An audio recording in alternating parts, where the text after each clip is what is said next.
It's extremely difficult to replace a legend. But the light at the end of the tunnel leading the Fever back into the playoffs hasn't just been rapidly approaching, it's been blinding. Led by one of the best rookie seasons in league history by Caitlin Clark, the Indiana Fever was formerly regarded as the league's underdogs are now the biggest in the NBA. Danger, Caitlin Clark. Why two words? The league has been overtaken by rookie sensation. Storm destroying documents and creating unparalleled focus on women's basketball, but the best part is that she was not intended to serve as the poster girl for the WNBA, and it appears that the league now be rushing to adapt to her explosive. Clark's ascent has caused agitation in the judiciously chosen power balance.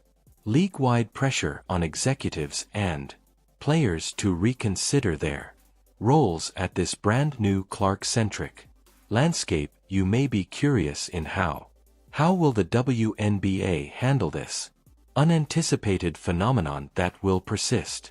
Your seats, as their answer is as contentious as it is. The league intends to grow, and there is a catch to growth that could spell. This move could cause problems for the Indiana Fever. While purportedly regarding expanding the league and introducing women's professional basketball is carried by new markets. It is a subtext with a large following, and analysts are furrowing their brows. The agreement between the new WNBA teams will be given the chance to select one player from every roster currently in use on the. This would appear to be a reasonable approach on the surface to create fresh, competitive teams, but dig a little more deeply, and you'll discover the possibility of something more strategic.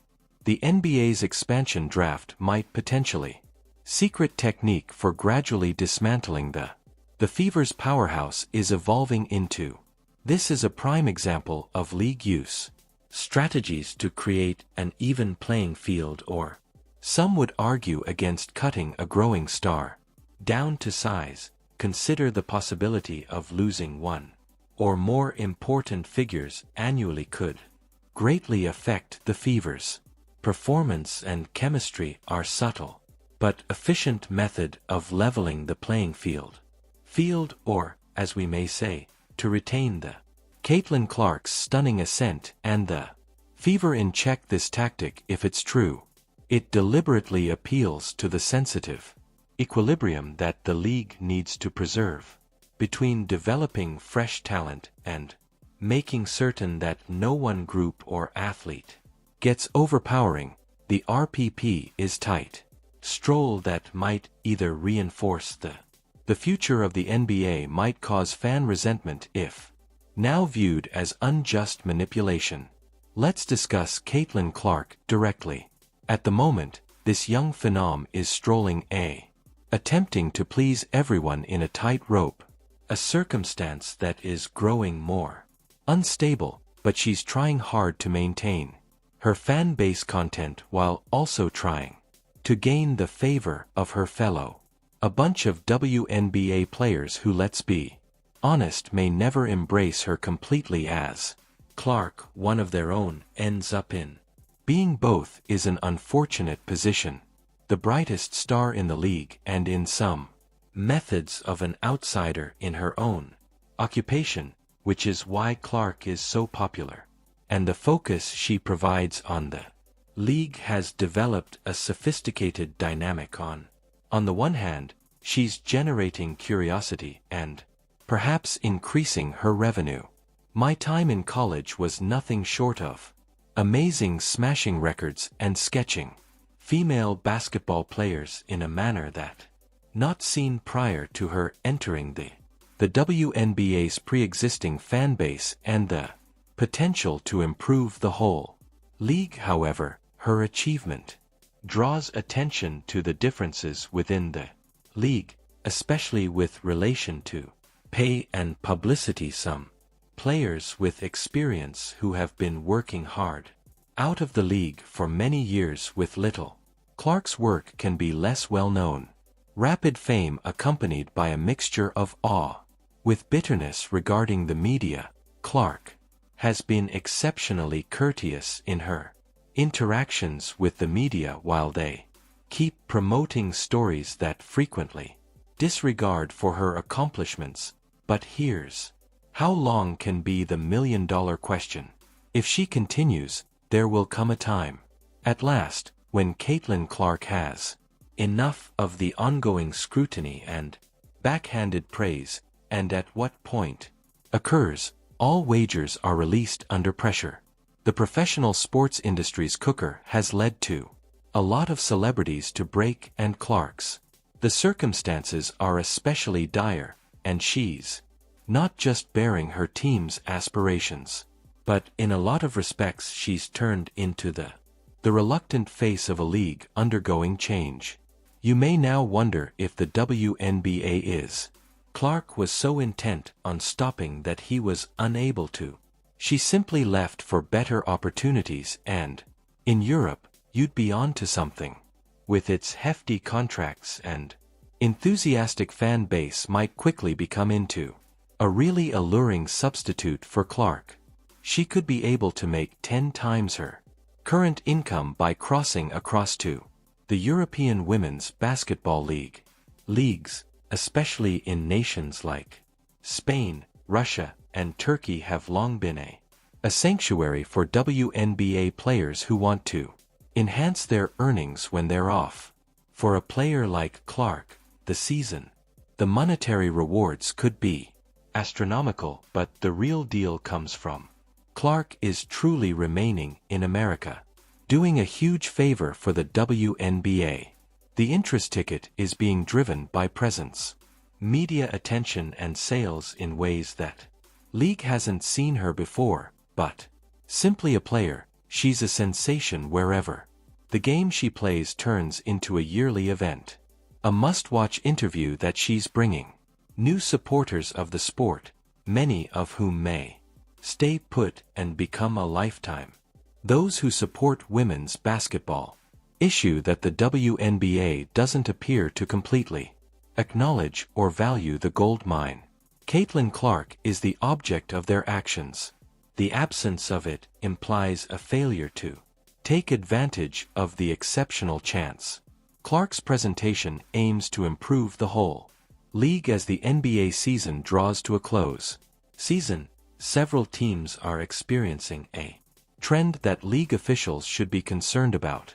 Players are traveling abroad in droves to engage in off-season play, although with all the drama, there's a twist this year, encompassing the league. In addition to the infamously low pay for certain athletes, are candidly wondering if they'll make a comeback to the WNBA. This exodus is more than just earning extra cash. It's now turning into a referendum on the league's capacity to hold onto its leading. Let's pause to acknowledge talent. The WNBA's efforts in this case are ironic. To keep things under control, balance might truly displacing the talent itself. That might raise the league to new heights. Heights is a well-known example of not looking for the trees in the forest by concentrating so hard on preserving mockery and narrative control. They run the risk of losing the stars themselves. Might lead the league to previously unheard of heights, levels of profitability and popularity. Let's now return to the Indiana Fever and their incredible season in 2024. This group was once among the worst in the WNBA to win the championship last year. A postseason berth is the type of change that sports films are composed of an actual underdog tale, and while Caitlin Clark is worthy of receiving a lion's share of, she wasn't the only one who did it. The success of Fever was a result of teamwork, ideal combination of talent, coaching, and synchronization that produced one of the greatest WNBA seasons in recent memory. Kelsey Mitchell and other athletes demonstrated be a superb backcourt mate for Clark, offering seasoned guidance and clutch shooting in the most crucial moments. The chemistry they formed on the court, quickly providing a strong duet for the Fever, which maintained the opposition's defenses on their. Aaliyah Boston ruled the boards with her toes, and made a significant impact in the paint, offering the internal danger that matched Clark's perimeter flawlessly. Play Boston's growth this year was a really outstanding performance. Believe the future of the Fever is promising. Only their top rookie, even the starting Nalissa Smith, had a double-digit average points that every game consistently provides scoring and adaptability that made the defending Smith's Fever is a nightmare. The capacity to play and spread the floor. Several roles provided the squad with adaptability, which was essential in their a strong playoff run, but here is where things become intriguing. In spite of her strong Smith's performance could be coming soon out, and she may not be alone. The expansion draft's specter looms big, and it might change the Fever's roster in ways few people expected at the season's beginning, which brings us to a more general problem that the WNBA is facing. Retention of players. In a recent departure interview with Gabby, a Seattle Storm player, Williams wasn't holding back when she alerted the league to the necessity of better if they wished to maintain international players. Remarks revealed, shedding light on the rising dissatisfaction among players in regard to payment, and Williams' candor's marketing opportunities was revitalizing, but it also brought attention to a issue that has been brewing underneath. Williams pointed to the surface for years. That goes against what the WNBA. According to the commissioner, no player in the league is not even close to this disparity of $700,000 between the league's declarations in public and the. In actuality, player salaries are more than only a small misunderstanding. It's a essential problem that jeopardizes the legitimacy of the league and its capacity to keep best talent. Williams noted unmet commitments pertaining to. Another topic of contention is marketing agreements. For athletes who believe they're not being provided with the chance to optimize their earning capacity, the message was unambiguous. If the WNBA wishes to keep excellent talent, particularly players from other countries must step forward, improve their financial performance. This isn't just about paying players more, although that's certainly part of it. It's about establishing an environment where gamers feel respected, where their efforts both on activities off the court are honored and rewarded. The goal is to create a league that is capable of competing with international offerings, not only in relation to pay but regarding career and prestige. This isn't just idle chatter about progress. Either a week or less after that, Williams was already in the interview. Istanbul is prepared to take the field season, and it appears that she's probably earn more money in the EuroLeague compared to what she did at the whole WNBA season. This quick change from voicing concerns to acting emphasizes how urgent the situation is. Players are discussing more than just they are departing, and they are completing it rapidly. This is a warning to the league if they avoid addressing these problems, as they pose a risk losing a greater number of players than foreign leagues, in which they could lose an whole talent generation, and with it, the momentum they've developed in the previous.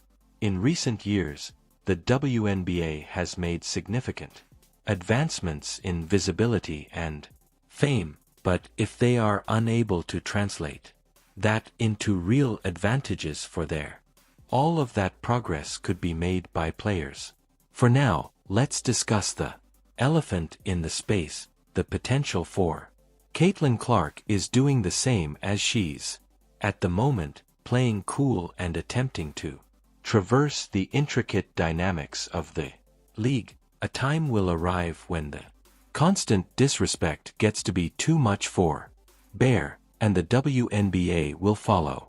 Could potentially find itself in a risky position. Clark isn't just any player. She's a once-in-a-generation talent with a massive following. If she were to leave for Europe or another league, it would be a devastating blow to the WNBA's credibility and appeal. It's worth noting that WNBA players competing overseas during the off-season isn't new. In fact, it's been happening since the league's inception. Many players have used international play as a way to supplement their income and stay in shape during the WNBA's off-season, but the scale and implications of this exodus are changing what was once a complementary aspect of a WNBA player's career is increasingly becoming an attractive alternative. Back in 2015, we saw a glimpse of what could become a more common occurrence when Diana Taysai, then the face of the league, chose to play in Russia instead of the WNBA. This decision sent shock waves through the basketball world. Taysai wasn't just any player. She was a superstar, a fan favorite, and in many ways the face of the WNBA. Her choice to skip an entire WNBA season to play overseas was a stark reminder of the financial realities facing even the league's top players. While it was never officially stated, many believe that Toss' decision was influenced by the staggering difference in salary. Russia offered her $1.50 million, while the highest salary in the WNBA at the time was a mere $117,000. The disparity was, and still is, eye-opening. It forced fans, players, and league officials to confront some uncomfortable truths about the state of women's professional basketball in America. Record-breaking numbers women's basketball did during the NCAA tournament has trickled up to the WNBA this season, as the league has seen unprecedented growth thanks to the emergence of a strong rookie class headlined by #1 overall pick Caitlin Clark. So WNBA released a report recently. Numbers are beyond impressive. Attendance is up 156% from last year, and more than half of all WNBA games this year have been sellouts. Fast forward to today, and the landscape has shifted. The WNBA is more popular than ever, and players have more opportunities to earn through brand deals and their rising celebrity status. Social media has given players platforms to build their personal brands in ways that weren't possible even a few years ago. Stars like Caitlin Clark enter the league with massive followings, opening up new avenues for endorsements and sponsorships. This evolving scenario presents both opportunities and challenges for the league. On one hand, the increased popularity could lead to better contracts and more lucrative opportunities within the WNBA. The league has the chance to capitalize on this growing interest, negotiating better TV deals, recruiting additional sponsors, and finally paying their athletes more. There's a real opportunity here to create a sustainable ecosystem where top talent doesn't need to look overseas for financial security. On the other hand, this enhanced visibility also entails the privately owned European teams might become more forceful in pursuit.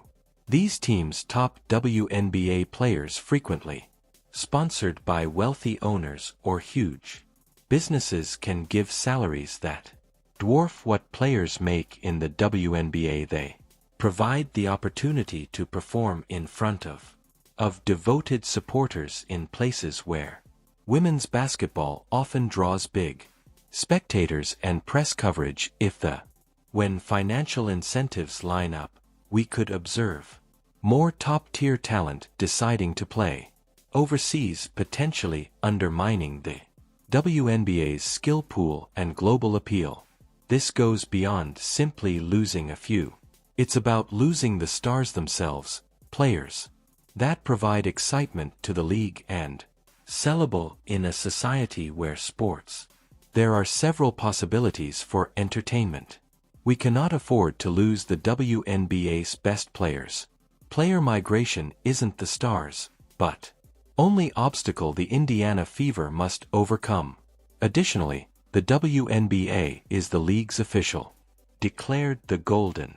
The expansion draft for State Valkyries is scheduled to occur on December 6th. According to this draft, will enable the new group to choose one player from every current squad as well as a single unfettered free agent, but generally speaking, expansion indicates the timing and format of the healthy league of this draft have sparked curiosity. The regulations are followed by both fans and analysts of this draft expansion are essential to recognize that each team can only defend. Out of their 12 players, 6 are chosen because it makes teams like the Fever in a difficult situation that forces them to make challenging choices regarding which players to protect against the draft. It's not only regarding safeguarding your top players, it's about safeguarding the appropriate combination of players to preserve the cohesiveness of the squad. With possibilities for the Fever in the future, the process of choosing decisions is especially complex, which we must take into account not only present performance but also future potential in terms of team dynamics. Athletes such as Kelly Mitchell, who's been a reliable appearance of the 7 seasons Fever, appear to be clear-cut options for protection. Mitchell's seasoned guidance and decisive performances have been essential to the team's accomplishments and her relationship with. It has been a pleasure to have Clark in the backroom. Watch the same goes for Caitlin Clark and Boston Aaliyah, who have been important in the team's turnaround. The influence of Clark both on and off the court gives her automatic protection, while Boston's dom in the paint and rapid development, making her a vital component of the future of the franchise. But not only these evident judgments that are made far more challenging, but what about players? Appreciate Nalissa Smith despite her solid this season's performances include rumors that she may be arriving out. The causes for this possibility departure are diverse and range from off-court dynamics to on-court chemistry. Smith has displayed moments of brilliance. However, there are concerns regarding how well her style of play complements Clark's. Additionally, there is the issue of her contract situ circumstances and if the Fever is visible her as a permanent component of their jigsaw. It serves as a reminder that in the workplace, performance in athletics isn't always the only element in personnel decisions teams have. Must take into account the effects of the salary cap, dynamics of the locker room and long-term strategic objectives. A player who displays good numbers may still be discovered looking in from the outside if they don't align with the group's overarching goal or if their pay is not in line with the